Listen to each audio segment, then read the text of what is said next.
Bonjour à tous, c'est l'agence Arnold. Aujourd'hui, je suis avec Eliel. Salut Eliel. Salut William. Eliel, j'ai entendu dire que tu avais suivi une super formation sur la sécurité incendie dans les bureaux.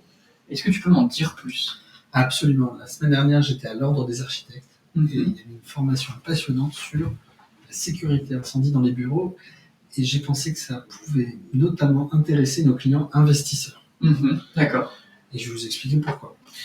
La sécurité incendie dans les BUP, c'est les bâtiments à usage professionnel, elle s'organise de la manière suivante.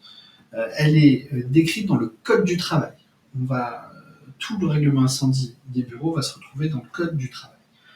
Les autres bâtiments, les logements, les établissements recevant du public, les IGH, c'est des tours, ils ont un code différent. Ça va apparaître dans le règlement de sécurité et c'est des codes complètement différents. Donc nous, on va travailler principalement sur le code du travail. D'accord. Et là, le code du travail, il va le voir, va s'adresser à deux types de bâtiments de manière totalement différente. Ok. Première catégorie, c'est les bureaux qui sont inférieurs à 8 mètres. La deuxième catégorie, c'est les bureaux qui sont supérieurs à 8 mètres.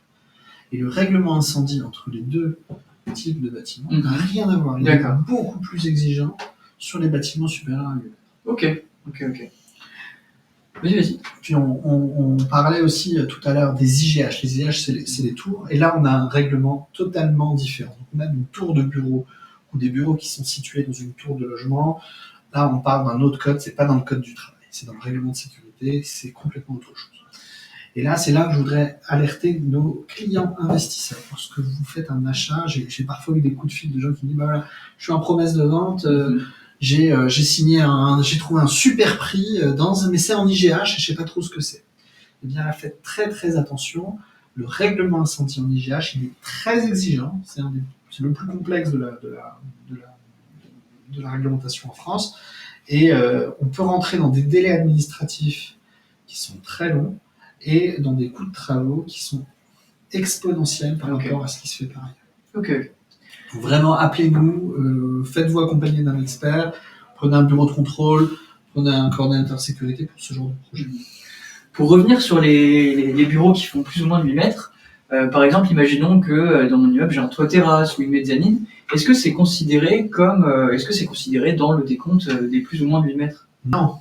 Là, si on regarde ici ce croquis, les bâtiments dont on parle sont les bâtiments dont le plancher bas du dernier niveau, donc le plancher bas c'est le sol, du dernier niveau, est situé à plus de 8 mètres du sol extérieur. Le sol extérieur, c'est le niveau de l'entrée principale. Et donc, si on a des mezzanines à l'intérieur ou si on a sur la toiture des planchers terrasses techniques, eh bien ils ne sont pas pris en compte dans le décompte des Ok. Puis voilà, merci de nous avoir écoutés. Si vous voulez plus de détails, écoutez, n'hésitez pas à suivre nos vidéos sur le site arnold.fr. Je pense qu'on aura d'autres vidéos du même type qui rentreront un peu plus dans les détails de cette super formation incendie. Et puis à la prochaine. À très vite. Ah ouais, déjà 3 minutes. 3 minutes.